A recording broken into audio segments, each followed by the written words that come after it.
변질되지 않는 리더의 내면 세계라는 제목으로 느헤미야 시리즈를 좀 두 번째 시간을 가져보려고 합니다.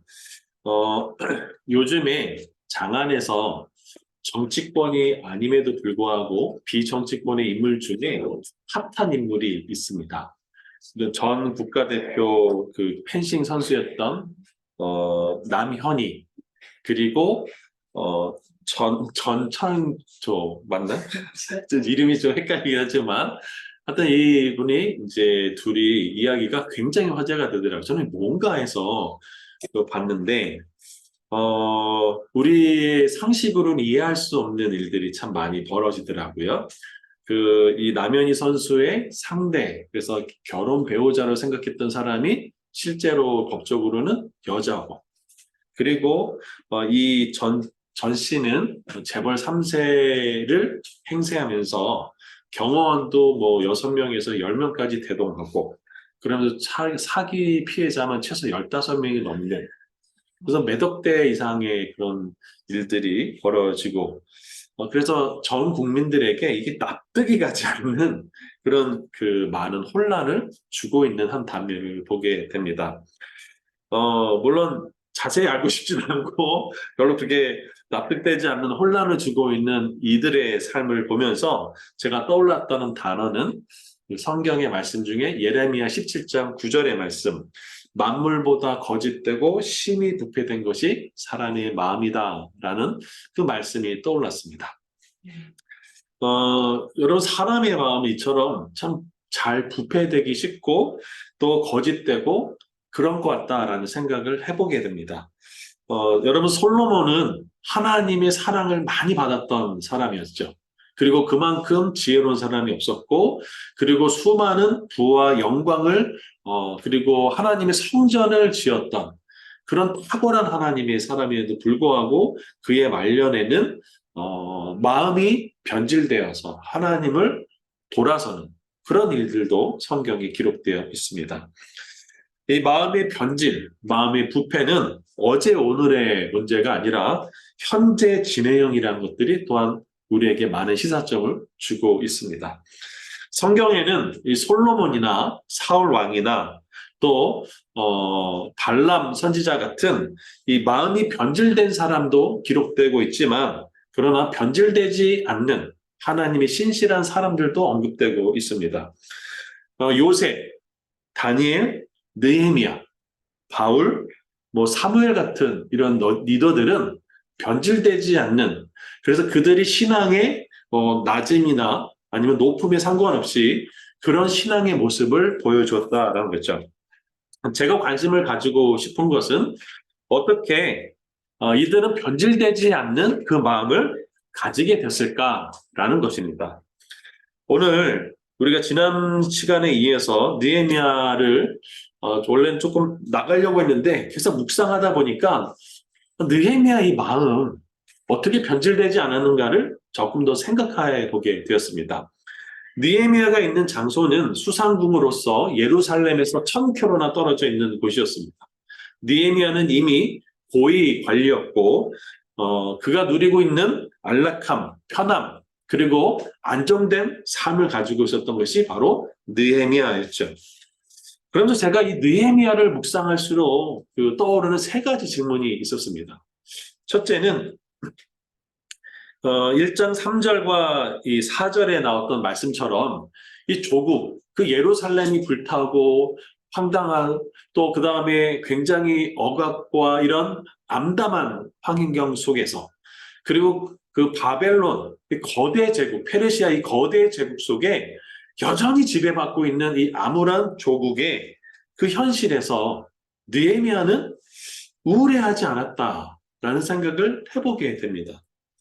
둘째는 BC 444년 느헤미야가 지금 그 1장 1절에 있을 때가 바로 BC 444년이라고 되어지죠. 이때부터 12년 동안 유다를 통치했는데, 이 유다를 통치하면서 그 총독의 녹을 받지 않고 또 땅을 사지 않으면서도 그는 부패하지 않은, 마음이 그 변질되지 않는 리더십을 보여주었습니다.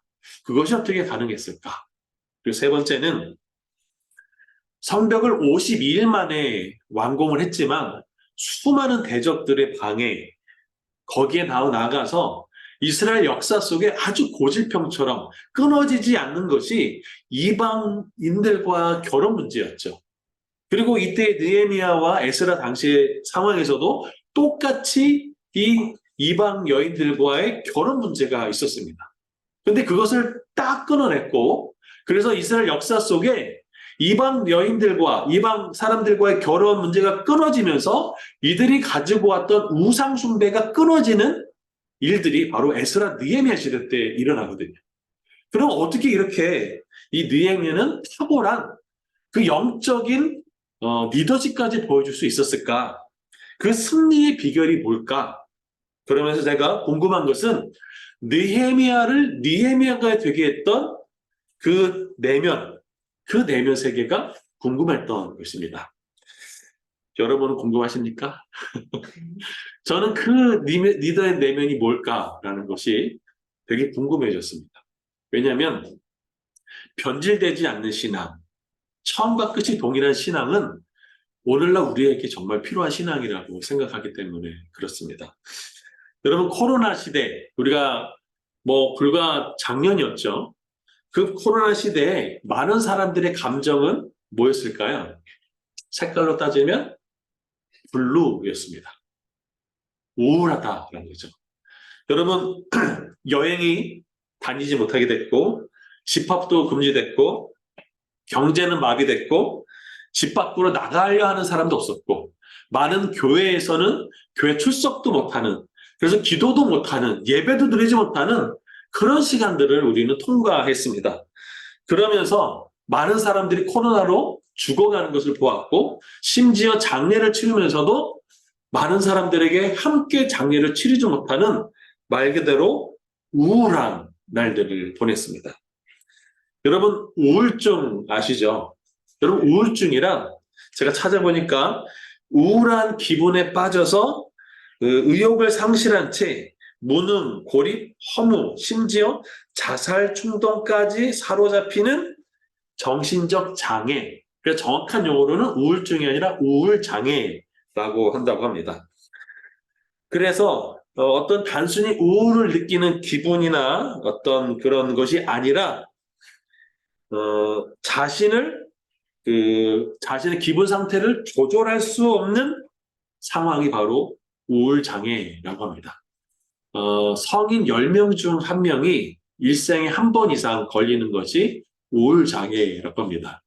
저희 다행히 여기서 10명이 지금 조금 안 되기 때문에 평생 우울증을 안 걸릴 수도 있는 분들이 계실지 모르겠어요. 여러분, 대표적인 성경의 인물이 누굴까요? 혹시 우울증 하면? 사울. 예, 또 있습니다. 저는 이 사람 보면 이거는 바로 우울증이다 라고 할 수 있는 사람. 바로 엘리야 선지자였습니다. 엘리야는 그 850대 1이라고 하는 갈멜산의 영적인 전투를 승리로 이끌어가는 다음에 그 다음날 이세벨이라고 하는 여왕이 너도 똑같이 죽을 줄 알아 라고 하면서 병사를 풀어서 그 선지자를 뒤지기 시작하죠.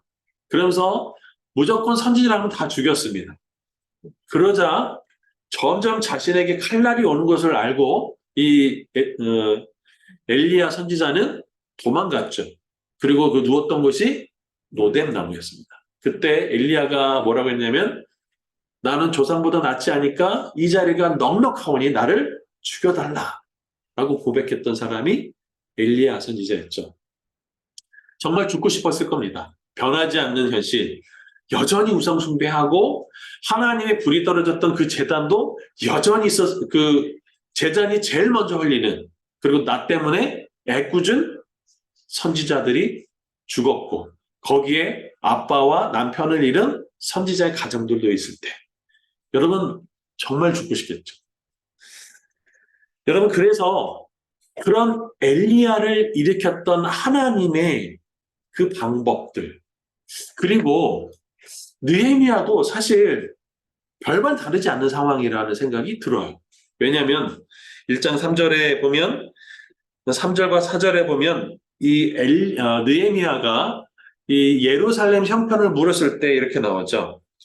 그 사로잡힘을 면하고 남아있는 자들이 그 지방에 거기서 큰 환난을 당하고 능욕을 받으며 예루살렘 성은 허물어지고 성문들은 불탔다 하는지라. 이게 이런 처참한 조국의 현실, 그리고 강대국의 지배에 있어서 여전히 아무것도 못하는 그런 상황 속에 느헤미야가 4절에 보면 내가 이 말을 듣고 울고 수일을 동안 슬퍼하며 라고 되어 있습니다. 여러분 한번 여쭤볼게요. 여러분이 만약에 구한말 시대에 선조들이었다면 일제가 이 우리나라의 주권을 강탈했을 때 여러분은 어떠셨을 것 같아요? 이 느헤미야처럼 막 울고 막 그러셨을 것 같으세요? 분노하셨겠습니까? 저 같으면 분노했을 것 같아요. 울기보다 분노했을 것 같아요. 여러분 그런데 이 느헤미야를 바라보면서 성경은 물론 느헤미야가 우울증을 앓았다. 뭐 그런 얘기는 단서는 뭐 알 수는 없어요. 하지만 저는 이 느헤미야를 묵상하면서 이 몇 가지 그 성경의 힌트가 있다라는 생각을 하게 됩니다. 1절에 하가랴의 아들 느헤미야의 말이라 라고 되어 있습니다.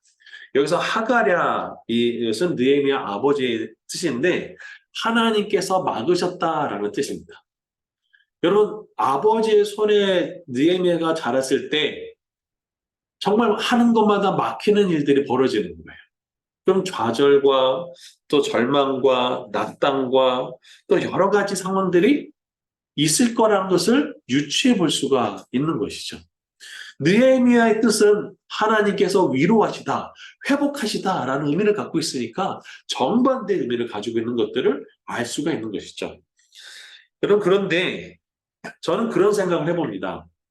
느헤미야가 이렇게 성물들이 불타는 모습을 보면서 앉아서 울고 수일 동안 울었던 그 느헤미야 심정은 결국 그가 자라오는 성장 과정 속에 그러한 고통을 겪었기 때문에 공감하지 않았을까라는 생각을 해보게 됩니다. 저는 지난 시간에 목자의 심정을 가져라 라고 말씀을 드렸습니다. 다른 사람의 마음을 이해하고 공감하는 것, 그것이 리더의 출발이다 라고 말씀드렸는데 묵상해 보니까 이미 느헤미야는 그런 시절을 살지 않았을까라는 생각을 해보게 됩니다. 그래서 상처받은 사람이 상처를 똑같이 받은 사람을 잘 이해할 수 있는 것처럼 저는 그런 생각을 해보게 되죠. 결국 상처 입은 치유자라는 말처럼 느헤미야가 이렇게 공감을 적극적으로 할 수 있었던 것은 그의 삶 속에 이미 그런 과정을 통과하지 않았을까라는 생각을 해보게 됩니다. 저는 어제 신학대학교 동기 목사님이면서 그 구미에서 시골교회 그리고 지방이 소멸되고 있는 그 교회에 담임 목사님이 심장마비로 돌아가셨어요. 그래서 제가 거기를 다녀왔는데 마침 입관 예배를 하고 있는데 이분이 이제 성악을 전공하셨거든요. 근데 그러면서 입관 예배 때 이분이 생전에 불렀던 찬양, 정말 찬양이 은혜스럽더라고요. 근데 그 찬양의 고백이 하나님께 감사, 하나님께 찬양이었어요. 너무 아름다운 찬양이고 너무 힘있는 찬양인데 사모님이 펑펑 울고 있는 모습을 전 안쓰럽게 바라볼 뿐이었습니다. 많은 목회자들과 많은 성도들이 거기서 어떠한 위로의 말도 해줄 수가 없었죠.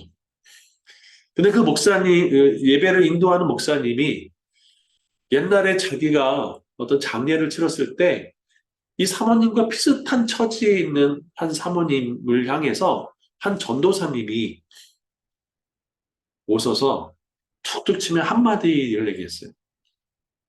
괜찮아. 나도 살아냈어. 너도 살아날 수 있어. 라는 그 한마디. 그 한마디가 그 사모님을 살렸다는 이야기를 들어보게 됩니다. 느헤미야가 이렇게 목자의 심정을 가질 수 있었던 건 바로 그의 아버지 시대에 하나님이 막으시는 수많은 환경 속에서 겪었던 것이라고 저는 생각이 듭니다. 느헤미야는 상처 입은 치유자처럼 이 조국의 아픈 현실을 가슴으로 공감할 수 있었던 사람, 바로 그가 느헤미야였다라는 것들을 깨닫게 됐습니다. 저는 나머지 두 가지 질문, 유다 총독으로 있으면서도 어떻게 변질되지 않는 신앙을 또 리더십을 보여줄 수 있었을까?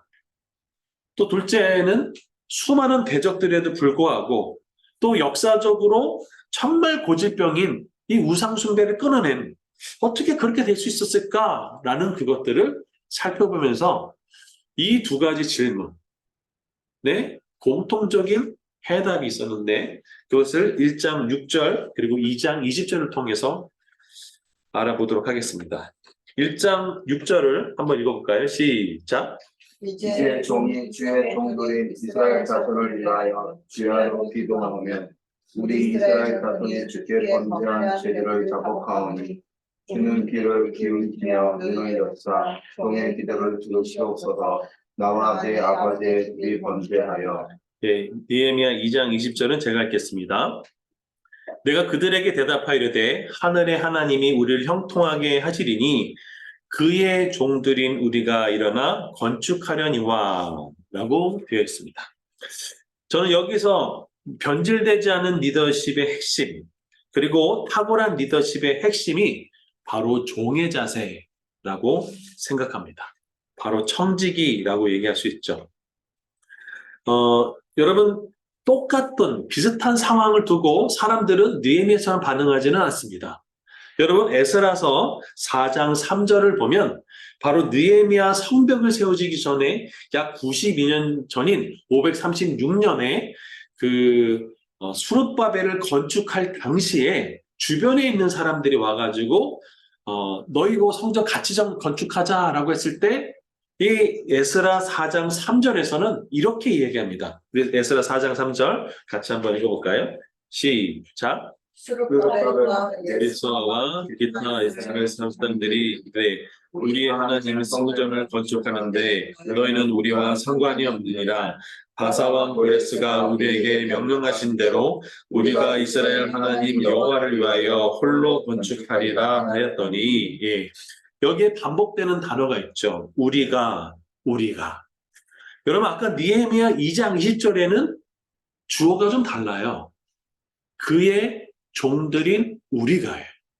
그런데 지금 느헤미야 4장 3절 수룹바벨 성전을 세우려고 했을 때는 우리가예요. 우리가 하나님을 위해서라고 주어가 누군가요? 우리로 되어 있다라는 것이죠. 여러분 그래서 결국 우리 중심, 자기 중심적인 사역의 결과는 뭐냐? 하나님이 막으십니다. 에스라 4장 5절에 이렇게 되어 있죠. 바사왕 고레스 시대부터 바사왕 다리오가 즉위할 때까지 관리들에게 뇌물을 주어 그 계획을 뭐했으며? 막았으며 그랬습니다. 아까 하나님이 막으셨다라는 그 느헤미야 아버지 이 하가랴의 말처럼 막게 되는 것들을 알 수 있죠. 여러분 창세기 40장 14절에서 15절을 보면 요셉이 나옵니다. 요셉이 술 맡은 관원의 꿈을 풀면서 이렇게 이야기를 하죠. 당신이 잘 되거든 나를 생각하고 내게 은혜를 베풀어서 내 사정을 바르게 아뢰어 이 집에서 나를 건져주소서. 나는 히브리 땅에서 끌려온 자 여기서 오게 같은 일을 행하지 아니하나이다. 여기에 시퍼렇게 살아있는 주어가 뭐죠? 나였습니다. 나. 그걸 5번이나 이야기를 하죠. 여러분 이스라엘 백성이 출애굽을 하고 출애굽한 1세대들이 왜 가나안 땅에 못 들어갔을까요? 하나님은 야 너희들 사막에서 그냥 죽어라 라고 하지 아니하시고 이들은 원래부터 어디로 들어가기를 원했냐면 가나안 땅으로 들어가려고 했던 것이 하나님의 계획이었어요. 근데 이들이 이 가나안 땅 목전에 두고 이들의 고백이 신명기 1장 22절에 나옵니다. 같이 한번 읽어볼까요? 시작.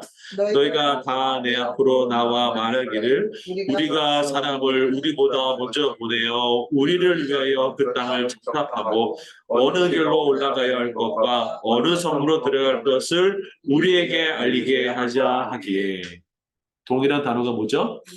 우리입니다. 여러분, 가나안 정복을 하려고 했던 이 출애굽 1세대들의 실패의 원인도 결국 동일하게 우리가 4번이나 반복되는 것들을 알 수 있습니다. 결국 나나나 고백했던 요셉이나 우리 했던 이 수르바벨 성전을 지었던 사람들이나 출애굽 1세대들은 동일하게 그들이 중심이 나와 우리였기 때문에 하나님은 이 사역을, 이 하나님의 역사를 막으셨던 것들을 알 수 있습니다. 그들에게는 가나안이 열리지 않았던 것이죠. 여기서 중요한 진리는 우리가 종의 자세가 아니라 내 인생의 주인이 내가 될 때 변질되고 타락한다라는 것이죠. 오늘 놀라웠습니다. 찬양에게 내가 주인 삶을 모든 걸 내려놓고 네, 놀라워가지고 제가 솔직으로 통하긴 통하는구나 이런 생각을 해보게 됐어요. 여러분, 그래서 이 변질되고 타락했던 대표적인 왕이 있는데 여러분 잘 아시는 사울 왕이었던 것이죠. 이 사울 왕은 내가 보기에 좋은 것, 그것을 남겨두었던 것이죠. 내가 보기에 지킬 만한 것들을 지켰던 왕, 그리고 거기서 타락이 일어나게 됩니다. 여러분, 우리가 염려하는 것은 우리가 염려의 주인이기 때문에 그렇습니다. 우리가 왜 우울할까요? 내가 우울의 주인이기 때문이라고 생각이 듭니다. 느헤미야는 이 어려운 난제, 이 조국의 암담한 현실을 만났을 때 이렇게 기도하죠. 1장 6절에 이제 종이 주의 종들인 이스라엘을 위하여 주야로 기도하며 라고 되어 있어요. 종이 주의 종들인 이스라엘 자손을 위하여 기도하니. 그래서 뭐라고 얘기하냐면 종의 기도를 뭐라고요? 들어주시옵소서 라고 이야기합니다. BC 444년부터 12년 동안 유다 총독을 역임하면서 그가 변질되지 않았고 탁월한 리더십을 보여줬던 것은 바로 종의 자세에 있었던 것이죠. 탁월한 성과, 정말 탁월한 리더십의 그 원천이 뭐냐? 그것은 내가 아니라 하나님이라고 얘기하는 종의 자세입니다. 여러분, 종은 어떤 사람인가요? 여러분, 종은 어떤 사람인가요? 예, 주인께 소속된 사람. 조금 더 풀어자면 종은 어떤 사람인가요? 네. 종은 주인의 음성을 듣는 자입니다. 그게 종입니다. 여러분, 그래서 종이 주인이 마음에 들어서 방면을 해야 됨에도 불구하고 종이 나는 이 주인과 살고 싶다라고 했을 때 주인이 성경에 보면은 어떻게 하냐면 문설주에 가서 귀를 뚫으라고 얘기했어요. 여러분, 그래서 종의 자세는 듣는 것입니다. 이게 바로 종의 자세죠. 여러분, 다윗은 북이스라엘을 통합하면서 이 강력한 블레셋이라고 하는 이 이웃 나라들을 어떻게 격파할 수 있었을까? 결국은 듣는 자세, 종의 자세에 있었다는 것들을 알 수 있습니다. 사무엘하 5장 23절을 보면 다윗이 어떻게 그가 블레셋과의 전투에서 이겼는지가 나옵니다. 같이 한번 읽어볼까요? 시작. 다윗이 여호와께 여쭈어 이르되 올라가지 말고 그들을 뒤로 돌아 뽕나무 숲을 맞은편으로 그들을 기습하되. 여러분 보면은 다윗이 여호와께 어떻게 하냐고요? 여쭈니. 여기 생략된 단어가 뭐랄까요? 하나님께서 말씀하신 것을 다윗이 어떻게 했을까요? 들었고 이대로 실천합니다. 여러분, 블레셋과의 전투, 그래서 사무엘상 5장을 보면 하나님, 제가 이번 전투는 어떻게 할까요? 올라가라. 하나님, 이번 전투는 어떻게 할까요? 5장 23절처럼 돌아가라. 그래서 승리하게 됩니다.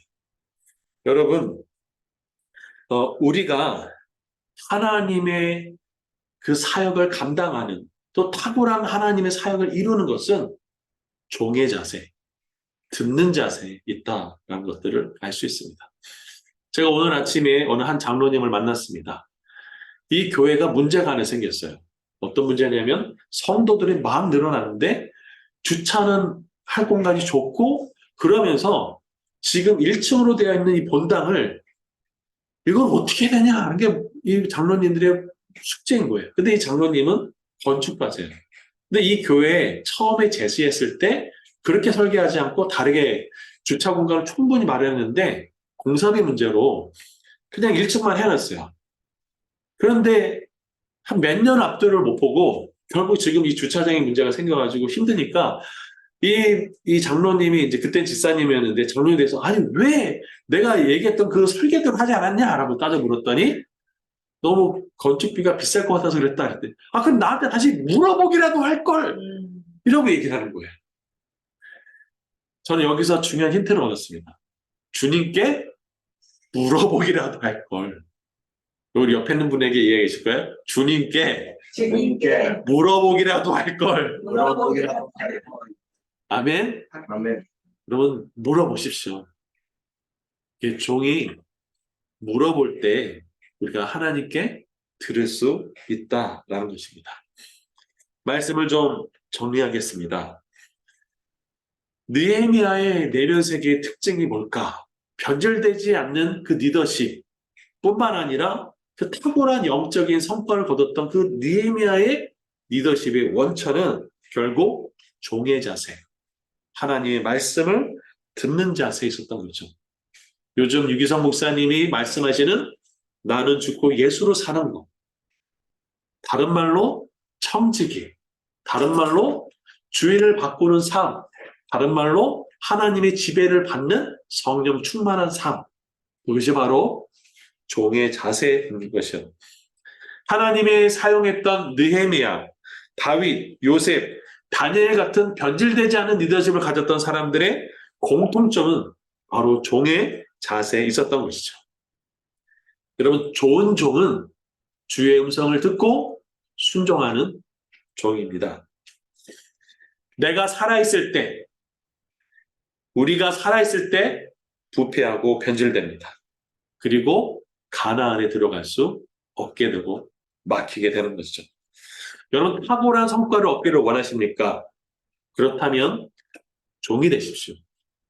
하나님께 듣고 순종하고 나아갈 때 가나안이 열리는 그런 은혜가 저 여러분에게 있기를 축복합니다. 우리 시간에 좀 같이 기도했으면 좋겠습니다. 하나님, 우리는 때때로 나의 생각과 나의 환경과 또 나의 어떠함을 집중할 때가 참 많습니다. 그걸 내려놓고 하나님, 내가 종의 자세를 갖게 해주십시오. 주의 음성을 들으며 나가게 해주옵소서. 주님께 물어보기라도 할 거라는 후회를 하지 않고 하나님 나가게 해달라고 이제 같이 한번 기도하면 좋겠습니다. 주여 한번 부르며 기도할까요? 주여